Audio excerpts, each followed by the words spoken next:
안녕하십니까, 여러분. 더위가 기승을 부릴 계절이 다가오는지 요즘은 길만 걸어도 등허리에 땀이 주룩 흐르는 듯한 기분이 드는 날씨가 쭉 이어지네요. 이런 계절이 돌아오면 저에게 일어났었던 지난 과거의 사건이 하나 떠오르는데 저에게 참 잊지 못할 사건이기도 하고 잊으면 안 되는 사건이기도 해서 아직 기억이 생생합니다. 제가 이 익명의 공간을 찾아와 사연을 쓰게 된 것도 모두 그때 있었던 사건을 여러분들께 이야기하고 싶은 마음에서 시작된 것이랍니다. 저는 지금 40대에 막 접어든 나이이고 지난 사건 모두 몇 년 전에 일어난 과거 사건이지만 이렇게 속 시원하게 털어놓기까지 꽤 오랜 시간이 흐르게 되었네요. 여자로서 이런 일이 치욕스럽게 느껴지기도 했고 제 자존심을 많이 깎아먹는 일이라 느껴지기도 했지만 세월이 흐르니 저도 성장을 했는지 의연해지게 되었습니다. 제가 어떤 일을 겪었는지 궁금하시죠? 대부분 이 사연을 들어주실 분들이 여성분들일 거라 생각을 하는데 제 이야기가 많이 공감되실 수도 있을 것 같네요. 제가 어떻게 이 험한 세상을 헤쳐나가게 되었는지 지금부터 제 이야기 한번 들어주시면 감사하겠습니다. 저는 대학 시절부터 8년이라는 시간을 함께한 남자친구가 있었습니다. 8년이라는 시간을 함께하다 보니 정말 누구보다 가족 같고 누구보다 더 빠르게 제 감정을 확인하고 살펴주는 사람이어서 제가 참 많이 의지를 했던 남자였습니다. 저희는 같은 대학을 나온 소위 말하는 캠퍼스 커플이었고 남들이 부러움을 살 정도로 알콩달콩하게 사랑을 속삭이는 커플이었습니다. 대학을 졸업한 이후에 저희 둘 다 평범한 회사원이 되었고 사회생활을 하면서 겪은 부당한 기억, 달콤한 기억을 모두 공유하며 오랜 시간을 만나왔습니다. 그렇게 오랜 세월을 함께했으니 당연한 수순으로 저희는 29살이 되던 해에 결혼을 약속하게 되었고 아직도 프로포즈를 받았던 그날이 생생하게 기억이 나기도 합니다. 저희 둘 다 같은 대학 같은 과를 나왔고 무려 8년이나 연애를 했던 장수 커플이었기 때문에 동기들 사이에서도 당연히 결혼을 할 줄 알았다며 주위의 축가를 한껏 받기도 했습니다. 저희가 청첩장을 돌리던 날 동기들을 전부 불러 모아서 파티를 열었는데 저와 같은 동기였던 여자친구 민지가 저를 정말 진심으로 부러워해 주었어요. 본인은 남자를 만나도 오래 사귀지를 못하고 일찌감치 헤어지곤 하는데 어떻게 8년이나 연애를 할 수 있냐며 비법을 전수해달라고 하기도 했습니다. 저는 민지와 친하게 지내던 사이는 아니었지만 제 남편처럼 자상하고 배려해줄 수 있는 사람을 만나면 가능한 일이라고 슬쩍 자랑을 섞어서 이야기를 했습니다. 민지에게 너도 너의 짝을 만나기만 하면 8년 연애는 물론이고 평생을 함께해도 괜찮을 거라는 생각이 들 거라고 용기를 주었습니다. 양가에서도 당연히 저희가 오래 연애를 했다는 사실을 알고 있었기 때문에 사실 결혼식을 올리겠다고 했을 때 반대를 할 곳도 전혀 없었습니다. 당연히 너희가 결혼을 할 줄 알고 있었다면서 시큰둥하게 언제 할 건데? 하는 식의 반응밖에 없었죠. 뭐 조금 허무하긴 했지만 사실 그만큼 함께한 시간이 있으니 반대를 하는 것도 이상하죠. 거기다가 둘 다 안정적인 직장 생활을 하고 있었기 때문에 양가에서는 둘이 알아서 잘 살았으면 좋겠다고 말씀을 하신 이후에 일절 상관을 하지 않으셨습니다. 식장을 정하는 것부터 드레스를 고르고 웨딩 사진을 찍는 것까지 준비하는 내내 딴지 한번 걸지 않으셨고 저희를 믿고 맡겨주셨습니다. 하지만 신혼집을 구할 때만큼은 저희 부부도 스트레스를 받게 되었는데 대출 문제로 걱정이 많이 되었기 때문이었습니다. 물론 직장이 있으니 직장인 대출을 받으면 되긴 했지만 이자라는 게 만만치 않게 나가더라고요. 둘이 벌어서 빚 갚는 데에만 돈을 다 쓰게 생겼더라고요.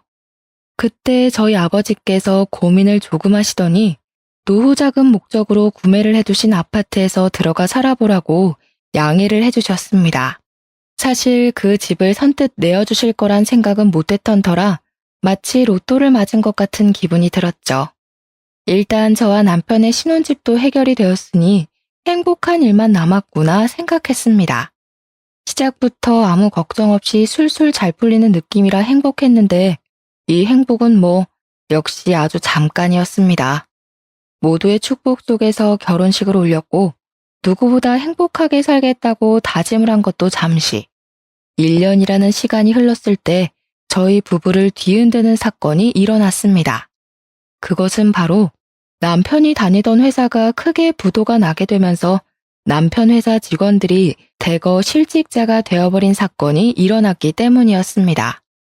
회사 내부 사정으로 인해서 다른 외국계 계열로 인수합병이 되었는데 그 과정에서 직원의 80%가 실직 통보를 받게 되었고 제 남편 또한 예외는 아니었습니다. 남편은 저에게 미안해했지만 저는 남편이 금방 취직을 할 수 있을 것이라고 생각을 했기에 제 외벌이로도 한동안은 버틸만 하다고 생각을 했습니다. 저는 남편에게 잔소리를 하고 싶지는 않았지만 젊었을 때 돈을 많이 벌어놔야 하지 않겠냐고 취업 준비를 소홀하게 하지 말라고 몇 번이고 부탁을 했습니다. 남편도 처음에는 빨리 취업을 할 것이라고 걱정하지 말라고 저를 안심시키며 큰 소리를 떵떵 쳤습니다. 하지만 이제 저희도 나이가 있고 경력직을 뽑는 자리에는 더 쟁쟁한 사람들이 몰려들고 하니까 남편의 취업이 생각만큼 잘 되지 않았습니다. 거기다가 요즘 시대가 엄청난 취업난에 시달리는 시대라고 하지 않겠습니까? 진짜 사람을 뽑는 곳도 없었습니다. 남편의 백수 생활은 한 달, 두 달 길어지기만 했고 그러다 보니 자연스럽게 남편도 집에서 노는 생활에 적응을 하기 시작했습니다. 원래 사람의 패턴이 무너지는 데는 하루도 채 걸리지 않는다고 하지 않겠습니까? 몇 개월을 집에서 놀다 보니 완벽한 백수가 되고 만 것입니다. 남편이 실직한 지 6개월이 지났을 때 저는 더 이상은 참아줄 수 없다고 생각을 해서 그때부터는 마음속에 있는 말들을 거침없이 내뱉으며 잔소리를 하기 시작했습니다. 남편에게 자격증이라도 따야 하는 거 아니냐? 언제까지 이렇게 집에서 놀고 먹으면서 계획도 없이 허송세월을 보낼 거냐고 했습니다. 그러자 남편은 시댁에다가 요즘 제가 스트레스를 너무 많이 줘서 사는 게 버거울 정도라는 식으로 일러바친 것이 아니겠습니까? 자기도 노력이라는 것을 나름 하고 있는데 와이프가 그걸 몰라준다면서 우는 소리를 한 거죠. 아니 휴대폰으로 아르바이트 사이트나 보고 있는 게 무슨 노력입니까? 차라리 이력서 같은 거라도 내고 구직 활동을 하거나 아니면 아르바이트라도 하면 제가 이해라도 하겠지만 그것도 아니었습니다. 그랬더니 시모가 저에게 버럭 성질을 내면서 이야기를 하시더라고요. 우리 아들한테 스트레스 좀 그만 줘라. 애가 살이 쏙 빠진 게 마음 아파 죽겠다. 남편 살이 5kg가 넘게 쪘는데요. 그게 뭐 자기가 편해서 찐 거겠어? 마음이 쏙 내려앉았다 뭐 이런 소리지. 앞으로 다 큰일 할 사람이니까 내버려두면 알아서 잘할 거다. 우리 아들이 어릴 때부터 말이야. 속 한 번 썩여본 적 없는 진국 중에 진국이었어. 동네 아줌마들이 다 부러워했다니까. 말도 안 되는 소리를 하면서 남편의 편을 들어주는데 남편은 그 옆에서 자기 엄마가 최고라면서 알랑방귀를 뀌는 것이 아니겠습니까? 도대체 일러바칠 게 따로 있지. 부부간의 대화까지 일러바치면서 얄밉게 구는데 진짜 제 남편이지만 한 대 쥐어박았으면 좋겠다 싶을 정도로 짜증이 나더라고요. 그 이후부터 제가 무슨 잔소리만 하면 시모한테 일러대는데 한두 번은 시모의 남편 편드는 이야기를 들을만 했지만 날이 가면 갈수록 그 정도가 심해지더라고요. 나중에는 시모가 저한테 해도 너무한다면서 남편의 피가 말라야 멈추겠냐고 소리를 버럭 지르는 게 아니겠습니까? 너 우리 아들이 우습니? 연애할 때는 고분고분하게 굴더니 결혼하고 나니까 왜 우리 아들을 못 잡아먹어서 한달이야? 아니 어머님, 지금 결혼하고 1년 넘게 백수로 지내고 있는데 이건 말이 되나요? 예, 남자만 일하라는 법이 있니? 요즘 시대에 남자 여자가 어디 있어? 시모가 눈도 감고 귀도 닫아버리고 이야기를 하니 아예 말이 통하지가 않는데 진짜 이런 게 바로 아들 사랑인가 시짜짓인가 싶어서 저도 미치겠더라고요. 그러던 어느 날 대학 동기들과 모임을 가지게 되었는데 제가 결혼을 한 지 1년이 조금 넘은 상태니까 궁금한 게 많았는지 다들 눈이 반짝반짝 하더라고요. 올해 연애를 하고 결혼을 하니까 어떤 것 같냐고, 잘 지내냐고 물어보면서 동순의 회사, 그러니까 남편의 회사가 외국계 계열로 인수되지 않았냐고 물어보더라고요. 구조 조정이 엄청났다고 들었는데 괜찮은 거냐고 물어보는 동기들에게 정말 한숨만 푹푹 쉬면서 아무런 말도 하지 못했습니다. 그랬더니 동기들도 제 표정을 보고 알만하다는 듯 아무 소리 못하고 눈치만 살피는데 오히려 그런 부분이 저를 더 좀먹게 만드는 것 같은 기분이 들었습니다. 동기들에게 양해를 구하고 오늘은 집에 일찍 들어가 보겠다고 말을 하며 일어나게 되었는데 애들이 약간 동정심이랑 망해서 기분 좋다는 표정이 섞여 있더라고요. 순간 느껴지는 적대감에 어이가 없어서 이런 것들을 친구라고 생각하고 지냈나 싶은 마음이 들고 참 말로 설명할 수 없는 기분이 들었습니다. 원래 남의 불행이 본인의 행복인 사람들이 덜어 존재하기는 하지만 오랜 시간 친했던 친구들이 그럴 줄은 몰랐으니까요. 아무튼 서둘러서 그 자리를 떠나는데 민지 기억하시죠? 저랑 같은 과를 나오기는 했지만 별로 친하지 않았던 그 친구가 저를 따라 나오더라고요. 수정아 하면서 제 이름을 부르더니 할 말이 있다고 하더니 민지가 창업을 했는데 액세서리를 파는 쇼핑몰을 오픈했다고 하는 게 아니겠습니까? 상황이 이런데 설마 물건을 사라고 하는 건가 싶어서 시큰둥하게 그래서 어쩌라는 식으로 물어보았더니 민지가 웃으면서 그러더라고요. 친구 좋다는 게 뭐야? 나 지금 택배 업무랑 잡일을 할 사람을 구하고 있는데 혹시 동수가 시간이 되면 우리 쇼핑몰에서 일할 생각 있냐고 물어봐 줄래? 그 순간 저는 민지의 등 뒤에서 새하얀 빛이 보이는 듯한 기분이 들었습니다. 한마디로 제 구세주나 다름없어 보였죠. 민지네 사업장이 5인 미만 사업장이라 4대 보험의 혜택은 받을 수 없지만 업장이 커지게 되면 당연히 4대 보험까지 넣어주겠다고 하더라고요. 저한테 제가 동수 때문에 힘들어하는 게 너무 눈에 보인다고 남편에게 물어봐주고 하겠다고 하면 바로 출근시켜달라고 했습니다. 저는 집으로 달려와 민지가 했던 이야기를 남편에게 고스란히 전했고 4대 보험이 안 되는 것은 아쉽지만 나중에 해준다고 하더라 하면서 남편을 설득하기 시작했습니다. 언제까지 집에서 놀고 먹을 수만은 없지 않냐. 월급이 많은 편은 아니라도 그거 벌어오면 우리 살림에 훨씬 더 보탬이 될 거라고 남편을 꼬시기 시작했습니다. 남편이 귀가 솔깃한 건지 업장이 어디에 있냐고 물어보더라고요.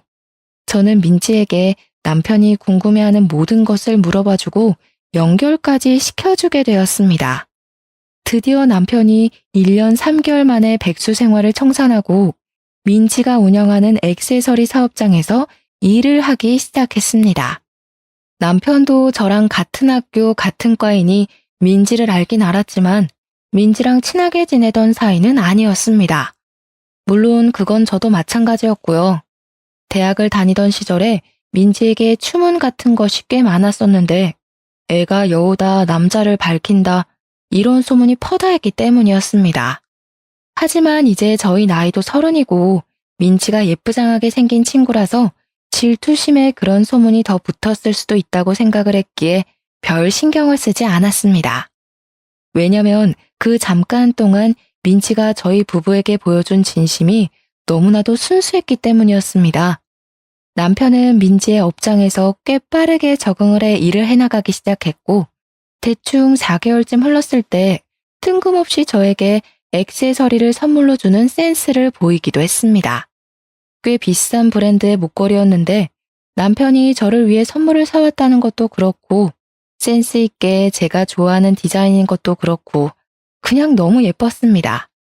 남편이 일을 시작한 이후부터 바빠지기는 했지만 오히려 부딪히는 시간이 줄어드니까 사이는 조금 더 좋아진 듯한 느낌이 들기도 했습니다. 남편이랑 함께하는 시간이 소중해지고 좋아져서 이번 일로 인해서 우리 부부의 사이가 더 돈독해졌다고 믿게 되었습니다. 몇 주 뒤에 여자 동기들이 밥이나 함께 하자며 저녁에 모이자고 해서 남편에게 민지도 이야기 전에 들었대? 하고 물어보니까 남편이 그러는 거예요. 민지가 친구들이랑 이상하게 잘 어울리지 못하는 것 같더라? 그 모임에 따로 초대받지 못했다고 하던데 그래? 그러면 내가 민지한테 연락해서 같이 가자고 해봐야겠다. 저는 민지에게 바로 연락을 했고 같이 저녁 모임에 가자고 하니 너무 좋아하더라고요. 이렇게 순수한 친구를 왜 챙기지 않는 건지 다른 동기들에게 의문이 들었습니다. 아무튼 민지까지 불러서 여자 동기들 모임에 나가게 되었는데 아무래도 동기들 인식에 민지는 추문이 많이 따라붙은 친구이다 보니까 다들 꺼려하는 게 느껴지더라고요. 제가 나서서 오해를 풀어줘야겠다 싶어서 일부러 더 민지를 챙기기도 했고 30이 넘긴 나이가 되었으니 이제 그런 뜬 소문은 잊어버리자고 했습니다. 민지랑 한참 이야기를 하고 있는데 민지가 덥다면서 셔츠 단추 하나를 풀더라고요. 근데 민지가 차고 온 목걸이 디자인이 너무나도 낯이 익은 겁니다. 남편이 저에게 선물을 해주었던 디자인과 똑같은 목걸이인 것이 아니겠습니까? 제가 빤히 쳐다보니까 그제야 제 목에 걸린 목걸이를 보더니 어색하게 웃으면서 같은 거네 하더라고요. 아, 나는 남편이 선물로 사줬어. 민지 네 덕분에 남편이 나한테 이런 선물도 다 한다. 아, 진짜? 나도 선물 받은 건데. 우연도 대박이다.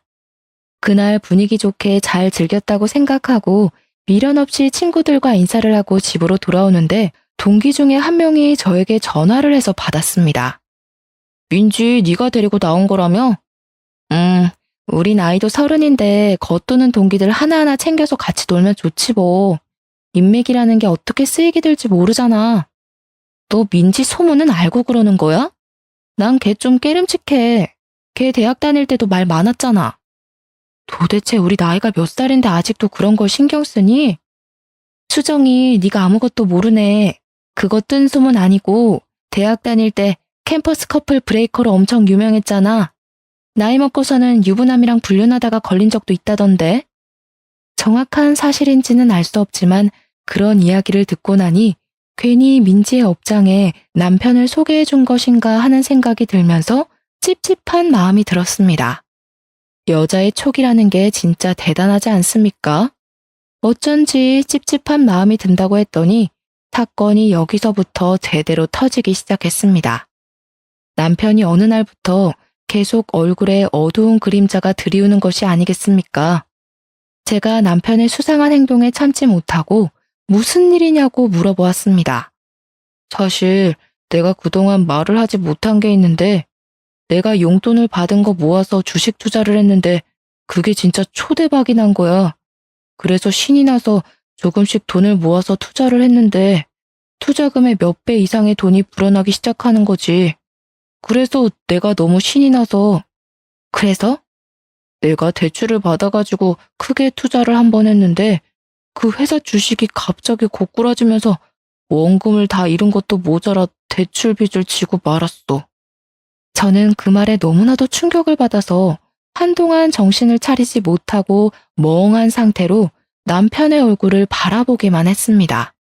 저는 도저히 혼자 감당해낼 수 있는 수준이 아니라고 생각이 들어서 시댁에 이 이야기를 했는데 정말 시댁에서는 뻔뻔하게 나오는 게 아니겠습니까? 남자가 살면서 그런 실수도 한 번쯤은 할 수 있지. 너도 돈 벌고 있지 않니? 같이 벌어서 갚아나가면 얼마 안 걸릴 거다. 저희가 부모님의 노후자금이나 다름없는 아파트에 들어와 대출 없이 살기 시작한 이유가 돈을 모으기 위해서였는데 갑자기 여기서 예상치 못한 구멍이 뚫린 거죠. 저는 고민에 쌓여 결국에는 이자를 지불하는 게 더 손해라는 생각에 붓고 있는 적금을 깨겠다고 했더니 남편이 저에게 기가 막힌 묘수가 있다는 게 아니겠습니까? 저는 지푸라기라도 잡아야 한다는 심정으로 남편에게 묘수가 무엇이냐고 물어보았고 남편은 우리가 위장 이혼을 하면 된다고 말을 하더라고요.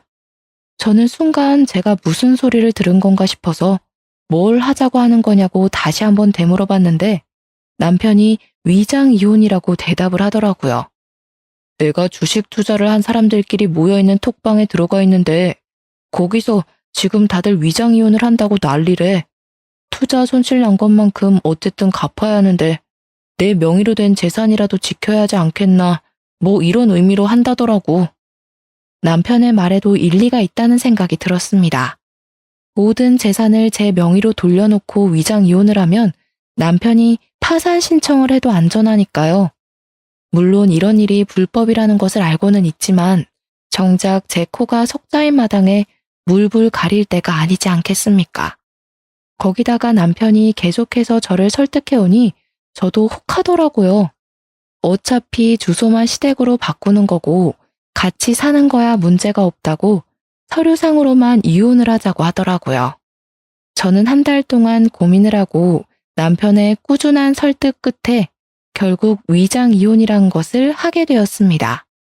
저희 부부는 서류상으로 협의 이혼을 진행했고 아이가 없었기 때문에 한 달 만에 이혼이 성립되었습니다. 그런데 이혼을 마무리 지은 그날부터 남편이 정말 제 눈에도 보일 정도로 변하기 시작했습니다. 저는 급작스러운 변화에 상황 파악이 잘 되지 않을 정도였습니다. 분명 우리는 서류상으로만 이혼을 했음에도 불구하고 남편은 정말 저와 이혼을 한 사람처럼 굴기 시작한 것입니다. 시댁에서 잠을 자고 오겠다고 언제 빚쟁이가 찾아올지 모르니 시댁에 붙어있는 게 좋겠다는 변명을 일삼았습니다. 시댁에서는 저희의 위장 이혼을 몰랐거든요. 남편이 굳이 위장 이혼을 하는 마당에 양가에 알릴 필요가 있겠냐고 했던 터라 말을 하지 않았던 것이었습니다. 남편은 그 이후에도 이 핑계 저 핑계 댈 수 있는 모든 핑계는 다 대면서 집에도 안 들어오기 시작했습니다. 맨날 무슨 돈이 있어서 그렇게 술을 마시러 다니는 건지 전화를 해도 안 받기 일쑤였고 문자를 보내봐도 다음 날이나 되어서야 겨우겨우 연락이 도착했습니다. 남편이 허튼 짓을 하고 다닐 사람이 아니라는 걸 그간 만났던 세월로 잘 알고 있지만 연락이 잘 되지 않으니 너무나도 답답했습니다. 혹시 빚쟁이들에게 해코지를 당하고 있는 건 아닌지 저는 매일매일 불안한 생활을 하게 되었습니다. 하도 걱정이 되니까 민지에게 가끔 남편이 일을 잘하고 있는지에 대해 물어보았고 민지는 저에게 출근도 잘하고 있고 일도 잘하고 있다는 상투적인 답장을 보내주었습니다. 그런데 자꾸 제 머릿속에 이러면 안 되지만 동기 친구들의 말이 문득문득 떠오르는 겁니다. 민지가 유부남이랑 불륜을 저지른 적도 있다던 그 말이요. 저는 애써 무시를 하려고 애를 썼지만 그러면 그럴수록 집에 오지 않는 남편에 대한 불신과 의심만 커져갔습니다. 그러다가 판도라의 상자를 제대로 열어버리고 말았습니다. 하루는 동기가 저에게 조심스럽게 당장 만날 수 있냐고 시간 되면 잠깐 보자고 연락이 왔더라고요. 시간이 된다고 만나자고 하고 제 답답한 속을 털어놓을 겸 만났는데 그 동기가 계속해서 제 눈치를 살피는 게 아니겠습니까? 뭔가 하고 싶은 말이 있어 보였습니다. 무슨 일이냐고 물어보니 저에게 고민 끝에 사진을 하나 보여주는데 백화점 액세서리 매장에서 제 남편이랑 민지가 팔짱을 끼고 쇼핑을 하고 있는 사진이었습니다. 제가 놀라서 동기를 바라보니까 동기가 저에게 드디어 하고 싶은 말을 하더라고요. 이거 봐, 이 둘이 바람난 거 아니야? 행동이 너무 자연스러워서 나도 모르게 사진 찍었다니까. 지난주 이후에 선물 받은 건 없어? 요즘 대출 문제 때문에 남편이랑 연락도 잘 안 되고 집에도 아예 안 들어와. 이 정신 나간 연놈들이 바람났네. 내가 민지 조심하라고 몇 번을 말했어? 걔 이런 적이 한두 번이 아니라니까. 내가 수정이 네가 민지 챙길 때 정신 나갔냐고 물어봤던 거 기억하지? 동기는 저에게 열불을 쏟아내며 말을 했지만 저는 그 사진에서 눈을 떼지 못하며 아무 소리도 듣지 못하는 사람처럼 한참을 멍하니 있어야만 했습니다. 그래서 저는 남편을 미행해서 제가 생각하는 것처럼 정말 둘이 바람을 피우는 게 맞는지 확인을 해보기로 결심을 하게 되었습니다. 드라마에서 보면 다들 잘만 흔적을 찾아내고 현장을 잡아내던데 현실과 드라마는 엄청난 차이가 있더라고요. 들키지 않으려고 애를 쓰다 보니까 남편을 놓치게 되는 일이 다반사였고 뭐 하나 제대로 된 정보를 캘 수가 없어서 저는 큰 마음을 먹고 개인 흥신소를 이용하기로 했습니다. 이 사람들은 전문가라는 확신이 있다 보니까 적어도 제가 찾아내는 것보다는 낫겠다 싶어서 거금을 주고 그 사람들에게 미행을 부탁했습니다.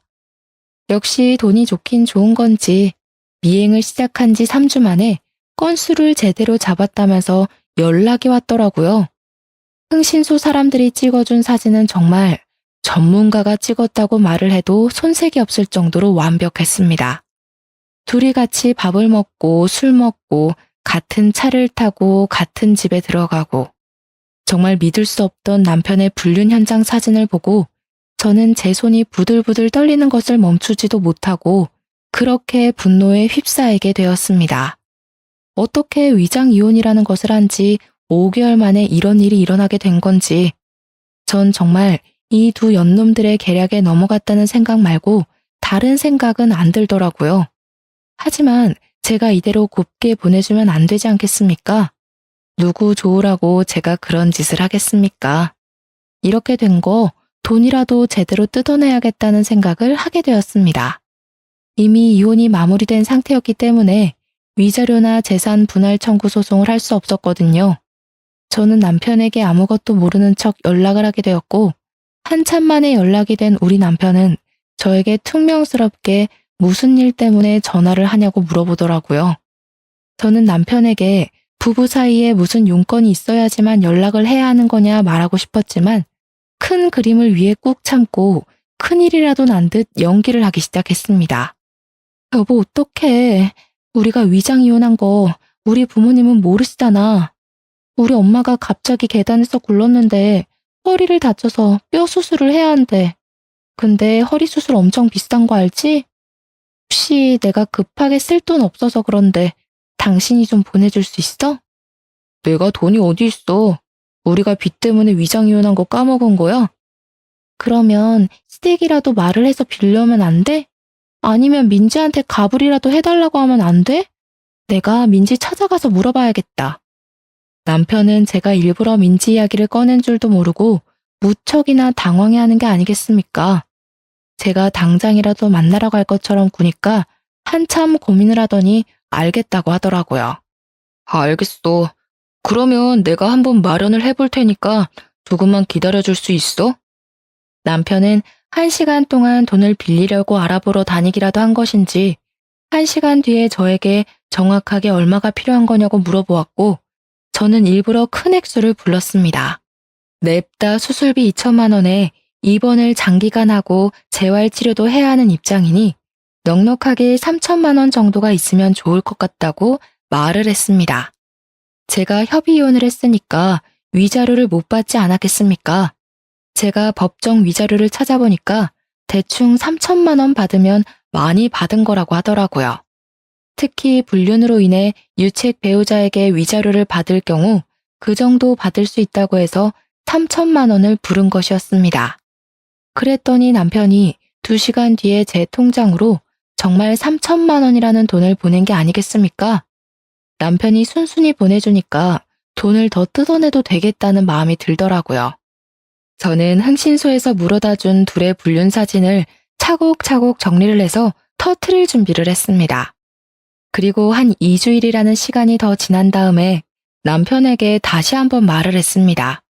우리 엄마가 수술을 한 번 더 해야 한다고 하는데 이번에도 구해다 줄 수 있어? 아니, 수술비가 네 집 개 이름이야? 더 빌릴 곳도 없어.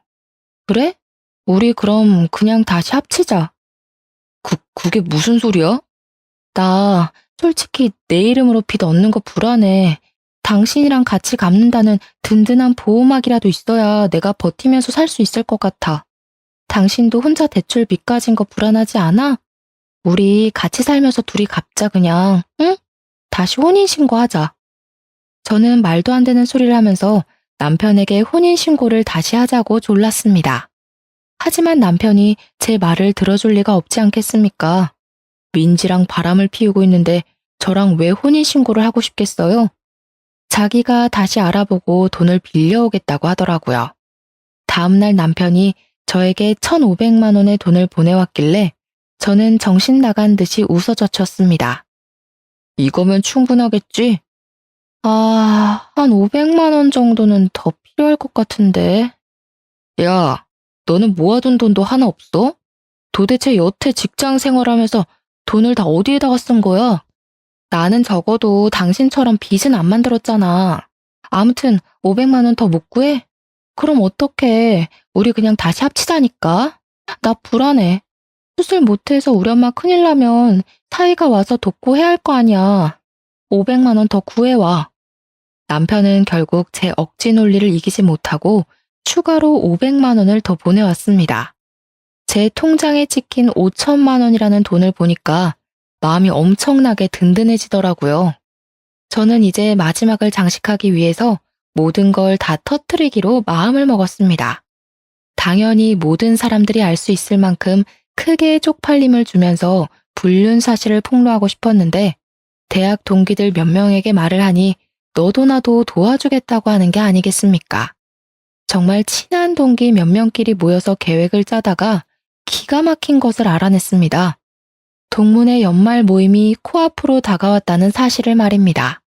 민지가 운영하는 액세서리 업장이 잘 되고 있는 상태였고 인터넷에 후기도 꽤 많이 올라오고 있는 중이었는데 이참에 이 사업장도 쫄딱 망하게 하고 싶었습니다.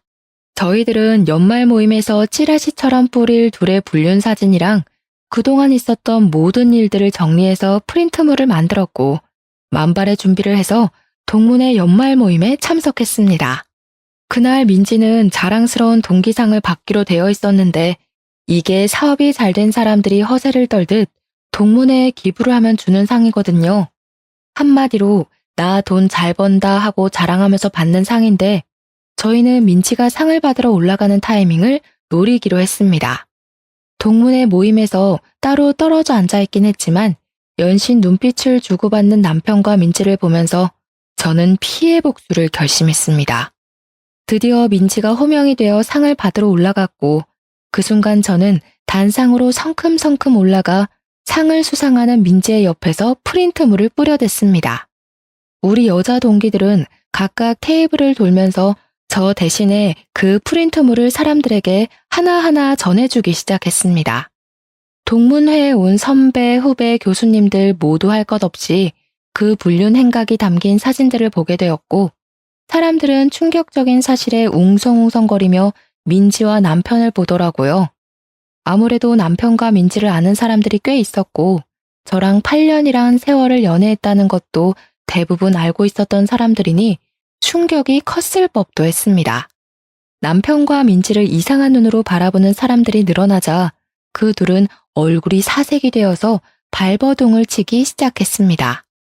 당연히 민지와 남편은 오해가 있는 거라면서 그런 사이가 아니라고 난리를 치며 가까운 테이블부터 돌면서 오해라고 아니라고 소리를 쳤습니다. 하지만 사람들이 모두 의심의 눈초리로 그 둘을 바라보자 남편은 저에게 다가와 제정신이냐고 이미 이혼한 사이인데 이게 무슨 짓이냐고 큰 소리를 치더라고요. 나 너랑 이혼하고 민지 만난 거야. 당당하게 이혼까지 했는데 우리 사이가 왜 불륜이야? 나는 불륜 아니야. 너 집착이 너무 심한 거 아니냐? 저는 그 말에 남편의 뺨을 연달아 3차례나 갈겨버렸습니다. 그러자 장내가 집중되면서 아무런 소리도 나지 않고 조용해졌습니다. 너랑 나랑 아직 이혼 완료인 거 아닌 거 알지? 그게 무슨 소리야? 이혼이 완료가 뭐? 우리 재판까지 다 했잖아. 나도 그런 줄 알았지. 사실 저도 몰랐었던 사실인데 이혼을 하고 나면 이혼 확정 신고를 구청에다 제출을 해야 했습니다. 남편과 저는 둘 다 잘 모르고 대충 협의 이혼으로 위장 이혼을 했었죠. 구청에 가서 그 이혼 확정 신고라는 것을 남편과 같이 했어야 했는데 둘 다 그걸 몰라서 안 했던 것입니다. 시간이 지나고 나서 저에게 확정 신고를 하지 않았다고 벌금 고지서가 날아와서야 알게 된 사실이었습니다. 한마디로 서류상으로는 저희 부부가 아직 이혼이 되지 않았던 것이었습니다. 저는 이 사실을 마지막으로 밝히며 통쾌하게 깔깔거리면서 웃었고 남편과 민지는 사색이 되어서 입을 떡 벌린 채 한동안 말을 잇지 못하더라고요. 그럼 우리가 아직도 부부란 말이야, 지금? 아쉽게도 우리가 아직 부부네. 이 증거들 모두 재판에서 유리하게 작용하겠지? 위자료나 단단히 준비해. 내가 너한테 준 장모님 수술비 있잖아. 그 돈이면 위자료 받은 셈 치고도 충분한 걸로 아는데. 무슨 소리라는 거야. 그거 우리 엄마 수술비 준 거잖아. 부부 사이에 당연히 줄 수 있는 돈이지. 위자료는 번외편이니까 따로 준비하도록 해. 내가 대출 받아서 5천만 원이나 해줬으면 그거 먹고 떨어지면 되지. 너는 우리 사이를 방해하고 싶니? 민지는 부들부들 떨면서 마치 제가 가해자라도 된 것처럼 포장을 하며 이야기를 하더라고요. 남편이 주식으로 인해 쫄딱 망해서 빚까지 있는 것도 모자라 민지까지 저에게 돈을 주려고 대출을 받았다고 이야기하는 게 어쩜 이리 고소하던지. 저는 민지와 남편에게 보란 듯이 깔깔거리면서 너네가 빚을 졌던 어쨌든 내가 알 바는 아니라고 불륜 남녀의 비참한 최후라고 생각하라고 말을 하고 집으로 돌아왔습니다. 저는 저를 도와준 동기들에게 진심으로 고마움을 전했는데 동기들은 이대로 끝내기에는 아쉽다고 민지의 쇼핑몰에 테러를 하자고 하더라고요. 내가 SNS 스타인 거 알고 있지? 우리 딸 육아일기로 엄청난 팬들을 보유하고 있잖아. 자, 내가 SNS에 제대로 한번 올려줄게. 동기 친구 하나가 인터넷에서 영향력이 꽤 있는 유명인인데 쇼핑몰이 특정은 되나 누구인지는 아리송하게 SNS에 불륜 폭로 글을 올려주었습니다.